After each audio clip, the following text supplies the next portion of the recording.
America के साथ साथ अरब युद्ध, कुवैत से बहरीन तक ईरानी हमले। पिछले 36 घंटे में अमेरिका और ईरान का एक दूसरे पर घातक हमले करना साबित करता है कि 60 दिन से सीज फायर को लेकर दोनों देशों को एक दूसरे पर रत्ती भर भी भरोसा नहीं रह गया है। दावा किया जा रहा है कि लेटर ऑफ इंटेंट यानी कि आशय पत्र जो ईरान की तरफ से अमेरिका को मिलने की उम्मीद थी, वो उम्मीद भी अब खत्म हो चुकी है। राष्ट्रपति ट्रंप और उनके कमांडरों को इसीलिए दोहरा झटका माना जा रहा है, क्योंकि एक तरफ कुवैत इंटरनेशनल एयरपोर्ट के टर्मिनल नंबर 1 पर ईरान ने जिस तरह से शाहिद 136 आत्मघाती ड्रोन से घातक हमला किया, उसने कुवैत और अमेरिका दोनों के डिफेंस सिस्टम की पोल खोलकर रख दी। इस वक्त ईरान कहीं ना कहीं अमेरिका के साथ साथ अब अरब युद्ध शुरू कर चुका है। बहरीन, कुवैत और इराक में ईरानी हमलों ने अमेरिकी सेंट्रल कमांड यानी कि सेंटकॉम को भी सोचने पर मजबूर कर दिया है कि ईरान अभी भी इतने लंबे और घातक मिसाइल और ड्रोन हमले कैसे कर रहा है। ईरान ने ताजे हमलों में कम से कम 13 बैलिस्टिक मिसाइल और 17 ड्रोन से हमला किया है। दावा किया जा रहा है कि ये मिसाइल और ड्रोन हमले अकेले कुवैत पर किए गए हैं। वहीं ईरान ने बहरीन में अमेरिकी नौसेना के 5वें बेड़े पर घातक बैलिस्टिक मिसाइलों से हमला करने की कोशिश की। हैरानी की बात तो ये है कि जो ट्रंप खामनेई शासन पर आग उगलते रहते थे, वो ट्रंप अब ईरान के सुप्रीम लीडर मुस्तफा खामनेई से मीटिंग करने का जुगाड़ बना रहे हैं। ट्रंप ने खुद 10 घंटे पहले ये बयान देकर हैरान कर दिया है, लेकिन ईरान के तेवर अमेरिका और इजराइल को लेकर रत्ती भर भी नरम नहीं पड़े हैं। ईरान के 85 सांसदों ने तो दो टूक कहा है, हम अब ICBM यानी इंटरकॉन्टिनेंटल बैलिस्टिक मिसाइलों को बनाने के बाद पहला हमला अमेरिका पर करेंगे। ईरान के पास इस वक्त इंटरकॉन्टिनेंटल बैलिस्टिक मिसाइल यानी ICBM नहीं है, लेकिन सूत्रों का दावा है कि ईरान ने इंटरकॉन्टिनेंटल बैलिस्टिक मिसाइल की तकनीक हासिल कर ली है, यानी मामला तेजी से पलटता जा रहा है। लेकिन हम शुरुआत करते हैं उस खबर के साथ जहां अब दावा किया जा रहा लगा कि अमेरिका ईरान युद्ध अब अरब युद्ध में बदल चुका है।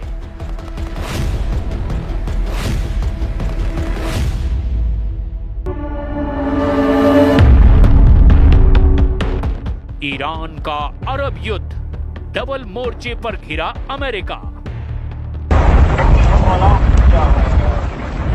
खाड़ी देशों या यूं कहें कि अरब देशों पर ईरान के ताजा हमलों से साबित हो गया कि ईरान ने अमेरिका के साथ साथ अरब देशों पर सीधे हमला करना और व्यापक अभियान चलाना शुरू कर दिया है।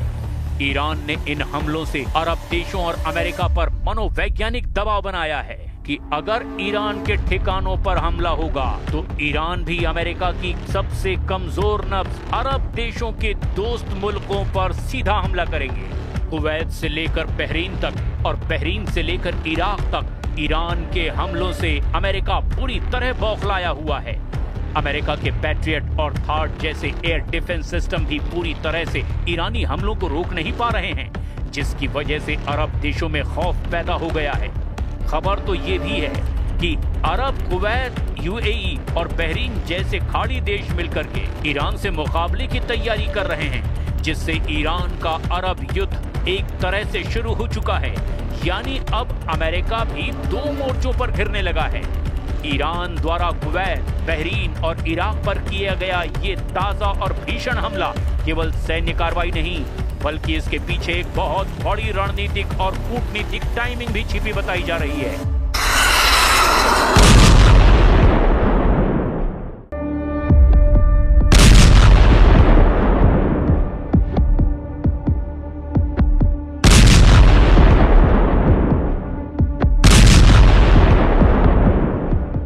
ईरान ने कुवैत और बहरीन जैसे खाड़ी देशों को निशाना बनाकर अमेरिका को सीधे युद्ध में घसीटने की बजाय उसके दोस्तों को चोट पहुंचाई है।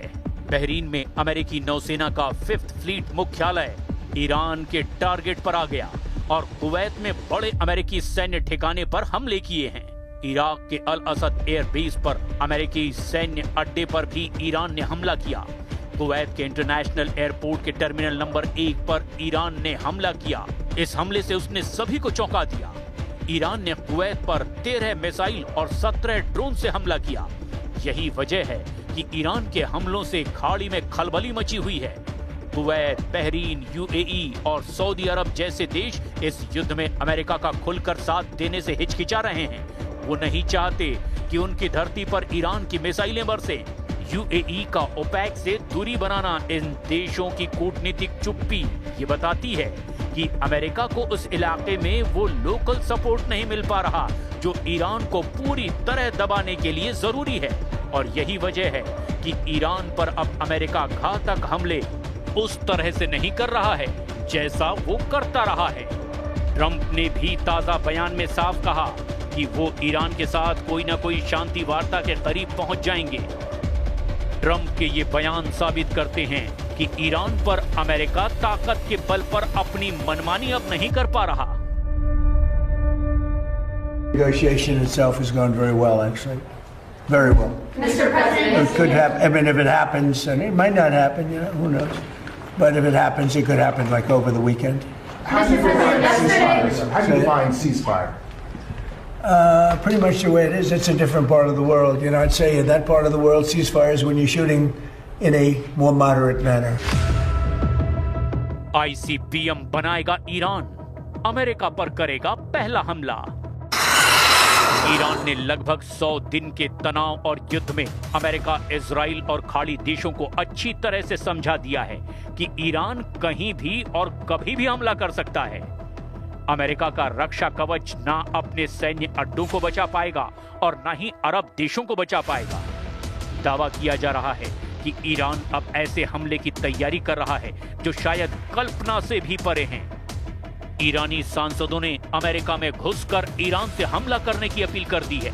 लेकिन सवाल ये उठता है, अगर ईरान अमेरिका की राजधानी वॉशिंगटन या न्यूयॉर्क या फिर ट्रंप के चहेते शहर फ्लोरिडा पर मिसाइल हमला करता है, तो क्या उसके पास इंटरकॉन्टिनेंटल बैलिस्टिक मिसाइल यानी आईसीबीएम है या नहीं? जवाब है फिलहाल नहीं। लेकिन कुछ खुफिया सूत्रों का दावा है कि ईरान ने आईसीबीएम की तकनीक हासिल कर ली है और वो आईसीबीएम बनाने के अब बेहद करीब है। यही वजह है कि अब ईरान के अंदर अमेरिका पर आईसीबीएम मिसाइल से हमले की मांग होने लगी है, क्योंकि ईरान से अमेरिका की हवाई दूरी लगभग 12,000 किलोमीटर तक है।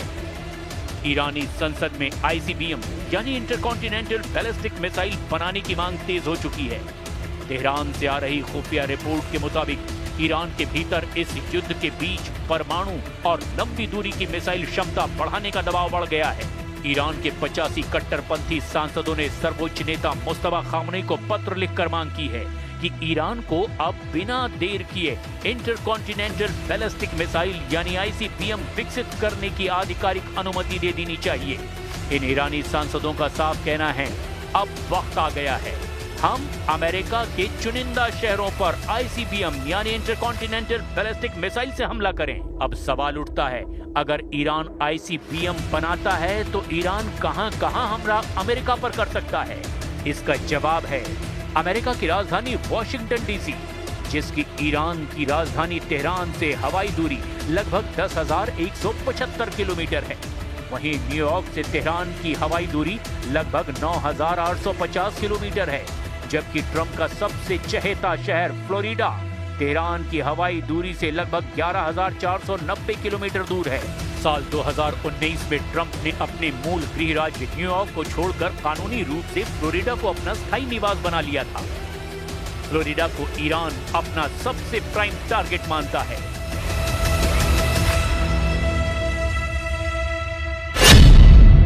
ट्रंप का परमाणु दावा फेल, ईरान ने दिखाए एटमी तेवर। इधर ट्रंप के दावों के ठीक उलट ईरान ने संकेत दिया कि वो जल्दबाजी में कोई परमाणु समझौता नहीं करेगा और हॉर्मुज प्रतिबंधों में राहत और यूरेनियम के मुद्दे को एक साथ जोड़कर देख रहा है। अमेरिकी अधिकारियों के मुताबिक 60 दिन का युद्ध विराम और परमाणु वार्ता का प्रारंभिक ढांचा लगभग तैयार है, लेकिन अंतिम राजनीतिक मंजूरी अभी बाकी है। ईरान एकमात्र ऐसा परमाणु हथियार रहित देश है जिसने 60% तक यूरेनियम U-235 का उत्पादन और भंडारण किया। इंटरनेशनल परमाणु एजेंसी IAEA की रिपोर्ट के मुताबिक जून 2025 के मध्य में ईरान पर हमलों के वक्त तक ईरान के पास 440.9 किलोग्राम संवर्धित यूरेनियम मौजूद था। यानी ईरान की परमाणु तैयारी ट्रंप की परमाणु शर्तों पर बहुत ज्यादा भारी पड़ रही है, क्योंकि चीन और रूस ने खुफिया परमाणु मिशन ईरान के पक्ष में एक तरह से शुरू कर दिया है।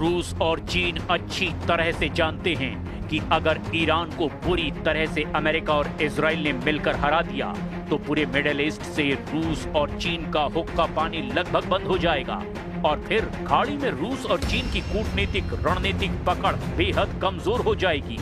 हम आपको मौजूदा वक्त में राष्ट्रपति पुतिन के बेहद करीबी और राइट हैंड पूर्व राष्ट्रपति दिमित्री मेदवेदेव का वो बयान दिखाते हैं जो उन्होंने 22 जून 2025 को दिया था।